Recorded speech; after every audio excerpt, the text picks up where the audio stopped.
Oh, what's going on with you, YouTube? Jumpman Chris here, we come back at y'all with another vid. Alright, so the Air Jordan 1 Shattered Backboards were and still is one of the Air Jordan 1's grail of grails. This is the shoe that we've always said back in the day with comparing to any other Air Jordan 1.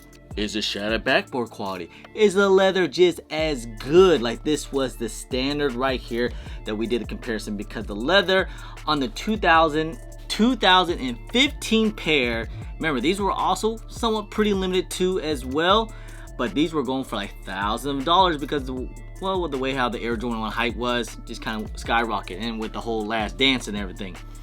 But now that we are going to get a 2025 re-release of the Shattered Backboards, and yes, it is an actual re-release. It basically had this whole thing is even called a Shattered Backboard. Now, how do we compare to the OG 2015 and then 10 years later? How does it compare? So we'll do some comparison, some sizing, all that good stuff, and quality-wise and durability. So first things first, and I know everyone might be asking, how do these compare to the OGs? I must say, man, I'm not gonna lie, I'm very disappointed. Super disappointed, okay? It's not nearly as good as the OGs, and I'm not just saying that. The color-wise, I mean, this is gonna be a good comparison because the coloring-wise is the major difference, as you guys can see. I mean, look at the orange, night and day. This is a little bit more light. This is a little bit more darker. And if you guys want to say, oh, you know, maybe because of aging. Look, I got the 2.0. It's the same freaking thing, okay? Oh, I even had the satins. Same freaking thing. So don't play me, all right? I know my shattered backboards. Even like the sail color on the side panel. This is more white or a little bit of sail. You guys see this. This is the actual sail, that cream, that look to it. All right? Again, more white.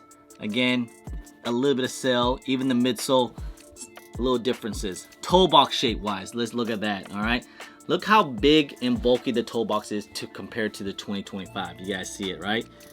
I mean, it's more bulky up here. You can see the black panel just kind of goes overlap. This is a nice flesh and pointed. This is how, well, this is how they were back in 2015. But the major one that I will complain about, and I'm not trying to say it's a bad shoe by any means. It's still a great shoe. So if you don't have the 2015, I definitely say go ahead and grab these.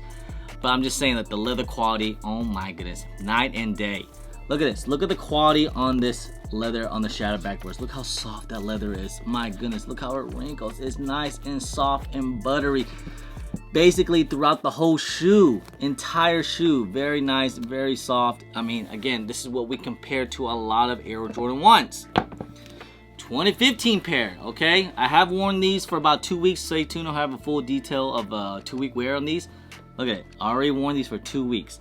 This is a hard leather, all right? So that one good thing is it won't be creasing too crazy, all right? I worn these at like, I worked out in these, did leg days and everything, and also walked around New York City all day. So I probably shouldn't touch the bottom.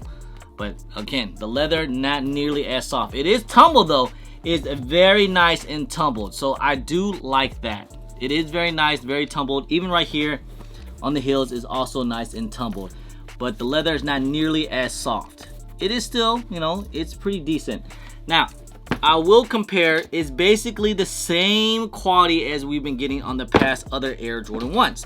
The Taxis, for example, basically the same quality. Actually, no, matter of fact, I'm going to say that the Taxi might be a little bit softer. Okay. Maybe the same. Okay, UNC's. Let's give this another try. I'm going to say that the Shattered Backboards is a little bit more stiffer. This is more soft compared to the UNC. Just a little bit though. Very little bit, alright?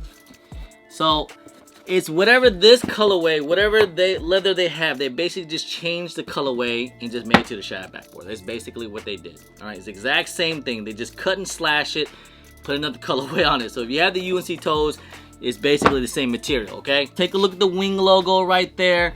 Now, one thing I will say is, of course, the 2015, it looks like the wing logo is a little bit more embossed, a little bit more blown up. I'll say that.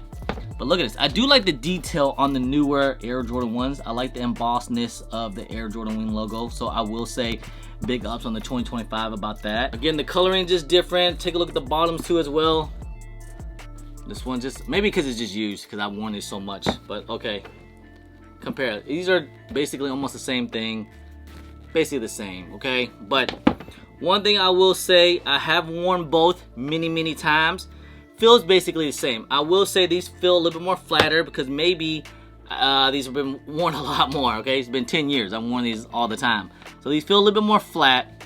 This here, it still feels pretty flash, but at least I feel like it has a lot more room in these. It's a 9.5. I think I could have rocked the 9. I think I could have went with the 9. It would have been just fine. But because I know how it was with the Reimagines, let's say the Lost and Founds and the Black Toes, those feel really tight. Like a size 9 in those, couldn't do it. I had to get a 9.5. But these, I think I could have rocked at least a 9 because there is a lot of room in these. All right, I walked in these in New York all day. Oh, yeah, my feet, not gonna lie, wasn't that comfortable. It's an Air Jordan 1 walking all day in New York City. It hurt. Like it was hurting right around here, the ball of my foot, because the way how you walk in this, it feels very flat and it's a lot roomy. Luckily I was wearing high top socks because I think it probably would have ended up cutting up my ankles, but it's okay. This is how usually most of my Air Jordan 1s do feel. My Air Jordan 1s feel a little bit more roomy, which is fine by me. You know, I usually like to wear sneaker shields in mine. But the way I did this, since it was a 2-week wear, I didn't do any sneaker shields or drip grip because I want to show you guys exactly how they look. So quality wise, again, it's decent quality. It's, you know, it's good. But is it shattered backboard? No. So that's kind of the disappointing about these, you know, because we automatically think shattered backboard. We don't just look at the shattered backboard like it's just a colorway. I mean, we know the story about these, right? You know, Michael Jordan was wearing, wasn't wearing these, but he was did an exhibition game in Barcelona, was wearing the orange jersey, and then he did a dunk and broke the backboards. That's the inspiration about these with the Barcelona jersey colorway, and he broke the backboard. So that's what it is. Here it is. Okay, so let's do G little foam. Look at this. So this is the OG one. This is the newer one. So this is a 3D print and it is a foam-like material. It is a little bit more thinner, I would say, maybe, but maybe that's why I can feel mine. Because look, I've worn these a ton outside and everything, so I can just feel basically can feel the freaking ground. So I didn't mind it. A little bit more padding, a little bit more squish, again, because it's brand new. Let's give it 10 years. Let's see how it feels. But again, it still hurt. I'm just saying. I could have walked all, man. Honestly, when I was walking all day in New York City, I couldn't wait to get back to the hotel and like put my feet up and wear some different shoes. Honestly, because you already know how it is, especially walking around New York City. You're gonna be walking all day to the subway, to everywhere you want to go. You're just walking. Plus, about the 2025, they made a lot of pairs of these. There's like, I'm hearing it's about over 200,000 pairs. I think the sneakers app alone will have about over 125,000 pairs. And right now, it looks like JD Sports ain't doing no type of like raffle or EA or anything. It might be even first come first serve because they got so many. In the way how Air Jordan 1s are, they're usually been sitting. So if you guys do love the shattered backboards and you guys always want them, this is now your chance to get them for about at retail. Matter of fact, you probably get these things under retail.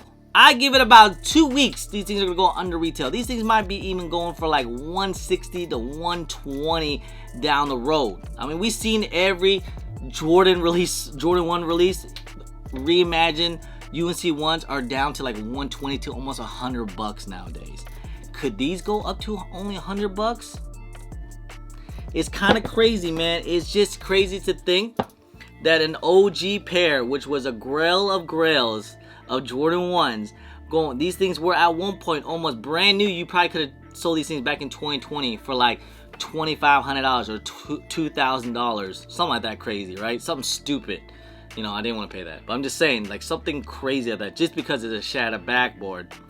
Now you can't even get rid of them. You can't even give these things away anymore because nobody just want them anymore. Just that's how trends kind of come and go. Or maybe because that's just the way I think. Man, I really feel like Nike just killed the Air Jordan 1 model. They just, you know, and maybe people just love it, man. If you love Air Jordan 1s, you just love the way how it is. That's cool, man. But I'm just saying, like, you know, the way how Nike's been doing, they just been flooding the market with Air Jordan 1s, with everything. I always felt like Nike should just at least put the Air Jordan 1 in a vault for like maybe a little bit. You know what I mean? Like just maybe a year, even 2. Just give us like a little vault. You know, let us miss and cherish the Air Jordans, because I feel like nowadays when the Air Jordan 1 comes, like, whatevs, you know, we don't really care. We don't really, you know, whatevs. I'm not gonna watch the videos. I'm not gonna go cop on day 1 or cop whenever. Even if they go on under retail and go for discount, I'm not gonna cop because I don't even care for Air Jordan 1s. Because if you think about it nowadays, look, Nike, they got so many variations of Air Jordan 1s. It's crazy to think. I mean, we got the OG highs, we got the 85s, we got low 85s, we got mids, like you name it, we have every type of Air Jordan 1s. I just feel like Nike just did way too much with Air Jordan 1s.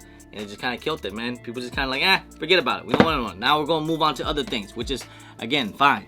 But, again, shattered backboards is always going to be something near and dear to me. You know, I love the shattered backboards. I mean, I just remember when these first came out, it was, people were going crazy for these things. And back then, I think that when they first released, I mean, these things were going for like, what, $400-500 at the same year? And I thought that was even expensive. You know, I forked out that money. But, looking back, man, I think I could have sold these things for at least, you know, in 2020, like I could have sold these things for like almost $1,200 at least. That would have been crazy. But now they're not going for nothing. And hey, that is okay. That is fine, guys. That is fine. Let them tank. Let them go for under retail. Matter of fact, don't even let them sell. Let them just sit in stores all day. I don't know what Nike's doing with Air Jordan 1s. I mean, I think we do love it. I mean, we hate it when they limited like Air OG colorways like the Bread 85 highs. People hated that because they made it so limited. But then when they make things so GR and everywhere, it just seems like nobody cares. Oh well, it just is what it is, man. You know, we change our things every now and then. But hey, I'll say this. I am a little disappointed on the quality and the way how it is. It's not exactly like the 2015 pair. But that's okay, because if you don't want to spend that crazy money on the OGs, definitely go and get these things for retail in 2025. Rock them out, rock them crazy. You know, rock them till they fall apart. You know what I'm saying? So, anyways, man, you guys let me know. Are you guys planning on copping these shattered backboards in 2025, or should you wait for these things when they go into retail, which they probably will? Anyway, guys, just want to say, guys, I appreciate y'all. I love y'all. If you guys don't mind, please hit that thumbs up. Subscribe if it's your first time here. Comment down below and please hit that bell for all the notifications when I do drop vids. And don't forget to follow me on my social media at Chris on IG. So on Twitter. And don't forget Snapchat. I'm also on TikTok. Anyway, guys, appreciate y'all. Love y'all. I'm Chris. Push.